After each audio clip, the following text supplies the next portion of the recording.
I want you to think about something tonight that you have probably only thought about alone, in the dark, without ever saying it to another living soul. You should not be here. By the odds, by the averages, by everything that has happened in your life, you should not still be here. Think about what you have survived. The illness that took others and passed over you. The accident that could have gone another way, that went another way for someone else you knew. The years of grief that you were certain at the time would kill you and did not. The loneliness that has taken stronger people. Maybe war, maybe poverty, maybe a season so dark you have never told anyone how close it came. And you survived all of it. And here is the part you do not say out loud. You have wondered why. Especially when you outlived people who deserved more time. The friend who was healthier than you, the sibling who was stronger, maybe the spouse who was better than you. That is how you would say it. And you have stood at their grave doing arithmetic that never comes out right. Why them? Why not me? Why am I still here? And behind that question, in the quietest hour, an even harder one, is there a reason? Or am I just left over? Tonight I am going to answer that question the way my people answered it for 1,000 years. And I will tell you now, before anything else, the answer is not comfortable. It is better than comfortable. It is true. You are not left over. You are not forgotten. You are not the one death overlooked. You are still here on assignment. And by the end of this teaching, you are going to know what the assignment is. Let me start with the arithmetic that never comes out right. The why them and not me. Because until we deal with that, you cannot hear anything else. I have sat with many people carrying that question. The man who survived the war when the whole rest of his unit did not. The woman who beat the disease that took her sister in the same year, the same disease, the same hospital. And I watched what the question does to people when they get the answer wrong. Because there is a wrong answer, and most people choose it. The wrong answer is that survival is a judgment, that living means you were chosen, and dying means they were not. People take that answer and it poisons them, because they knew the ones who went, and the ones who went were good, were strong, were needed. So if survival is a reward, the rewards make no sense, and either the universe is cruel or it is random, and both of those answers turn the remaining years to ash. Now hear the old understanding. My grandmother said, "The ones who go early and the ones who stay late are not being graded. They are being deployed." Every life has a shape, she said, and some shapes are complete at 30, and I know that is hard to hear, and some shapes require 90 years to finish. A song is not better because it is longer. Some songs say everything they came to say in 2 minutes, and the song is whole. You did not outlive your people because you were worth more, and you did not outlive them because the world made an error. You are still here because your song is not finished. There is a verse left that only your voice can sing. That is the whole teaching, right there, and the rest of tonight is me showing you what that verse is. I want to tell you about the man who carried the heaviest version of this question I have ever encountered, because if the answer worked for him, it will work for you. He was a veteran, and I will not tell you which war because it does not matter. The arithmetic is the same in all of them. His unit was hit, and out of the men he called brothers, he was one of 2 who came home. And for 50 years that man carried the question like shrapnel that was never removed. Why me? He was not the strongest of them. He would tell you that immediately. Not the bravest, not the smartest, not the best. There was a man in that unit, he told me, who was better than all of us put together. Better soldier, better man, 22 years old, a fiancé at home, a whole shining life waiting. Gone. And me, he said. Me they left standing. And for 50 years, do you know how that man lived? He lived like a man apologizing for existing. He kept his life small, deliberately, because enjoying it felt like theft. He would not take the good job. He almost did not marry the woman he loved. Every good thing that came to him, he received it like a stolen good, guilty, waiting for it to be reclaimed. Because he had gotten the arithmetic wrong in exactly the way I described, he decided his survival was an accounting error, and he spent 5 decades trying to stay too small to be noticed by the accountant. And then, in his 70s, at a gathering of families of the fallen, something happened. The granddaughter of that shining 22-year-old soldier, a young woman who had never met her grandfather, came to him, and she asked him to tell her everything he remembered. And he did. Hours. The jokes the young man told, the way he read his letters from home out loud, what he said the night before the end. And this old veteran told me that somewhere in those hours, watching this young woman receive her grandfather from his hands, receive a man she could never have known any other way, he understood for the first time why he came home. 50 years of asking, why me? And the answer had been so simple it took his breath. Because somebody had to carry them. Somebody had to remember. Somebody had to be the place where those men were still alive, still laughing, still 22, until the ones who needed them could come and collect. He was not the leftover. He was the library. And he had spent 50 years ashamed of surviving, when surviving was the assignment all along. Before I share the next teaching, I need to tell you something. I am not going to be here forever, and most of what I know was never written anywhere. So I sat down and I wrote it, all of it. 20 teachings, 4 parts, in the order they were meant to be received. The ones about the assignment that comes with surviving. The ones about what the last verse of a life is for. The ones I have never said on camera. It is called the Native Way, and it costs less than 1 dinner you will not remember.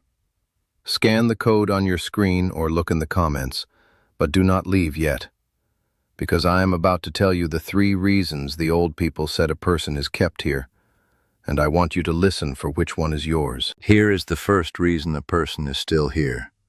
Someone is still coming who will need you. This is the one nobody considers, because we look backward for our purpose, at the roles we already finished, and the old people always looked forward.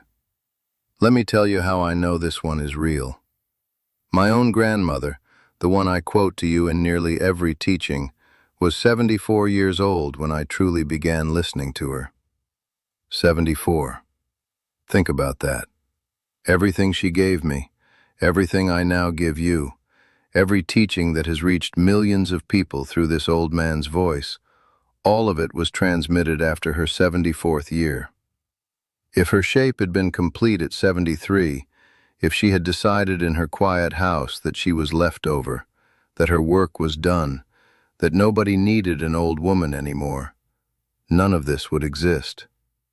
The person she was kept alive for had already been born and was walking around and did not know yet that he needed her. And she did not know it either. She just stayed ready. And I am telling you, with all the weight I have, there is someone in your story like that.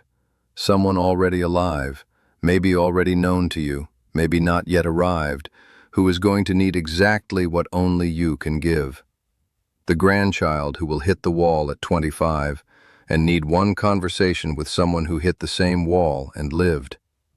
The neighbor not yet moved in, the person who will sit next to you somewhere ordinary and be drowning quietly, and you will be the only one who recognizes it, because you drowned once too. You cannot see them from here. She could not see me. Stay ready anyway. The appointment is already made. Only the date is hidden. The second reason a person is kept here is that you are carrying something that has not been delivered yet. Every person who has lived 70 years is carrying cargo. Lessons that cost you decades. Truths you paid for with your worst seasons. The thing you finally understood about forgiveness, about pride, about what actually matters, about how to survive a grief. That understanding did not come cheap. You paid for it with years of your life, and in the old way, wisdom paid for and not passed on is cargo that never reached its destination. My people believed a person could not rest easy, in this life or after it, while still holding undelivered cargo. And I want you to notice something about your own life. Notice the restlessness, that low hum in you, the feeling that there is something you are supposed to be doing, even in retirement, even when every task is done and every duty is met. Everyone your age feels it, and almost nobody can name it. I will name it. It is the cargo, shifting. It is everything you learned, pressing against the walls of your silence, asking to be handed off before the wagon stops. That is why doing nothing feels so terrible to you. Not because you are restless by nature, because you are loaded.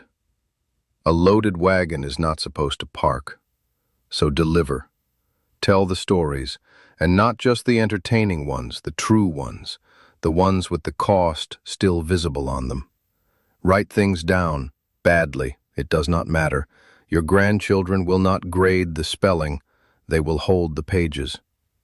Teach anyone who will sit still long enough. Every delivery lightens the load. And here is the thing I have watched happen over and over. The elders who deliver their cargo do not decline the way the silent ones do. Something in them stays lit. Because the body listens to the spirit, and a spirit with work left keeps the lights on. I watched a woman discover her cargo at 81. 81 years old, and she would have told you she had nothing to deliver. An ordinary life, she called it. Raised children, kept a house, buried a husband, nothing anyone would want to hear about. And then her granddaughter, going through a hard divorce, came to stay with her for a month. And in the evenings, because there was nothing else to do, the old woman started talking. And she told her granddaughter about the year the money ran out, the one she had never told anyone about, and how she and her husband nearly broke, and the things she learned about what holds two people together when everything else is gone. And she told her about her own mother's hard hands and where the hardness came from. And she told her the things she wished someone had told her at 35, which she had carried for 46 years with no one to give it to. And the granddaughter, this modern young woman with the phone and the career, sat on that old carpet night after night like a child at a fire and took every word. And when the month was over, the granddaughter said something the old woman repeated to me with tears standing in her eyes. She said, "Grandma, you saved my life this month. An ordinary life, nothing to deliver, 81 years old, and the cargo she did not believe she was carrying saved a drowning woman she loved. Your cargo is real. The fact that you cannot see it means nothing. Cargo is like that. You have been carrying it so long it feels like your own weight. It is not weight. It is freight. And somewhere, someone's whole survival is waiting on the delivery. And the third reason, and this is the one I want you to hold closest, is that someone has to hold the door. Let me explain what I mean. In every family, in every community, there are doors that stay open only because one person holds them. You know this because you have watched doors close. When your mother died, or your grandmother, didn't something close? The family gathered less. The stories stopped being told. The recipes, the songs, the names of the old ones, the sense that everyone belonged to something, it all got quieter. Because she was the one holding that door, and nobody understood it until her hands were gone. Look around your family now. Look honestly. Who holds the door now? Who is the one whose house is still the gathering place, whose phone call still connects the scattered ones, who still remembers whose birthday it is, who still says the names of the dead so the young ones know they came from somewhere. It is you. It has been you for years. You think of it as small, as habit, as just what you do. It is not small. You are the keystone in an arch, and the arch does not know it is held until the keystone is gone. And this is a reason to be here that requires nothing from you but being here. Even on the days you feel useless, even the days you contribute nothing you can measure, your presence is load-bearing. There are people walking around steady today, and part of what steadies them, underneath everything, is one simple fact they never think about. The old one is still here. The door is still open. We still come from somewhere. That is not sentiment. That is structure. And you are it. And to the ones watching who are thinking, not me, my family is scattered, nobody gathers at my house, I hold no doors. Listen, doors are not only family doors. The waitress you speak kindly to every Tuesday, who gets one decent conversation a week, and it is yours. The young man at the hardware store who has started asking your advice about more than hardware. The people at whatever gathering you still attend who would notice immediately if your chair was empty, and whose world would tilt a little, and who would say for years afterward it is not the same without them. You do not see the doors you hold for the same reason a keystone does not see the arch. You are inside the structure. You only feel your own weight, never your own holding. But the holding is real. I promise you the holding is real. I have watched what happens to the small worlds when the quiet old ones leave them. The coffee counters, the church pews, the street corners. And I am telling you, every person your age is holding doors they have never counted. Stand at your post. The post matters. So let me bring this home. You asked, in the dark, alone, why you were still here after everything. And the old way answers, because someone is still coming who will need you, so stay ready. Because you are carrying cargo that has not been delivered, so start delivering. And because you are holding doors that would close without you, so hold them, and know that the holding counts. Notice what all three reasons have in common. Not one of them is about the past. The world will tell you that a person your age is mostly memory, mostly what they were. The old way says the opposite. The old way says the whole reason you were carried through everything, the illness and the grief and the dark seasons and the years that should have broken you, is standing in front of you, not behind you. You were not preserved as a monument. You were preserved as a messenger. And messengers do not get to decide the message was unimportant just because the road got long. Tomorrow morning, when you wake up, before the aches and the quiet and the old question have a chance to speak first, I want you to say 4 words to yourself. Still here. On purpose. That is not positive thinking. I have no use for positive thinking. It is the plain truth of the old way, and it is held up longer than every philosophy that laughed at it. Still here, on purpose. Now go find out what the purpose is.